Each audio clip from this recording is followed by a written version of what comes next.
Hi everyone, welcome to my presentation video of the paper I worked on with my fellow colleagues from Barcelona, entitled An API-based testing framework to monitor non-functional properties of REST APIs. So, when a developer wants to create a new application, it will most likely use existing services through web APIs for all type of usage. But the developer has to go through a long process of evaluating the possible candidates for his purpose by evaluating their web specifications. For the functional aspects, he can refer to a documentation exposing the different concepts the API uses, but this can be long as this documentation may be a fully textual specification. Progress has been made on this aspect thanks to OpenAPI. OpenAPI is a specification language which describes the operations and data types used by an API. It uses JSON and YML format, which makes it human and machine readable, allowing quicker appropriation as well as better integration. It also helps comparing different APIs between each other. Although OpenAPI only covers functional properties of the API, meaning that if we have two similar APIs providing the same functionalities, we can't compare them anymore unless referring to their respective websites. In OpenAPI, we have no knowledge of non-functional properties such as the availability or performance. We attempted to tackle this problem by creating a framework which will allow testing these web services as well as extend the OpenAPI standard to support non-functional properties. This presents multiple advantages, such as providing a full description of the API, both functionally and non-functionally, as well as providing monitoring and improving continuous integration. This framework is called Gadolinium. It consists of taking an existing OpenAPI file specifying an API, testing this API on given non-functional properties, and generate an extended OpenAPI file. For now, we implemented two non-functional properties. The first being the latency, which will measure the time between a request being sent and a response received. The second is the uptime, which indicates at a certain time if the API is ready to operate and process incoming requests. Another aspect when we test non-functional properties, such as latency, is the possibility to test from different geographical locations.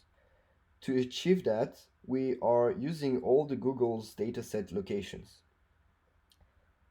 The architecture behind Gadolinium is a master-slave architecture, where the master acts as a test manager and the slaves as the test executors. In the sequence of events, the master, through the web interface, receives the API file and the test parameters. It passes the file and constructs testing objects which consist of information that will be used by the slaves to test the API, such as parameters for each operation. These testing objects will be identical for all slaves, so there is no bias between a slave and another, and the test results won't be affected by that. Once these objects created, the master will create slaves on chosen locations. The slaves will automatically connect to the master using WebSocket, receive the testing objects, and start the testing process. To illustrate this process, I'm going to show you a demonstration. Here we are taking an example API from Swagger, the initiator of OpenAPI. We upload the file and we enter the testing information. For the latency, we will choose to test it 5 times every 30 seconds. As well as for the uptime, we are testing it 10 times every 15 seconds. For the location, we are choosing various ones to highlight the differences between regions, so we pick Asia, Europe, and America. Then we send it.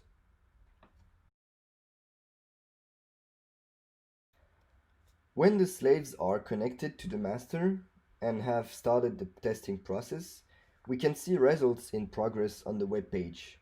At the bottom of the page, we can see multiple graphs showing the measurements. On the right, everything related to latency, and on the left, everything related to the uptime. Once testing process is finished, we can download the results.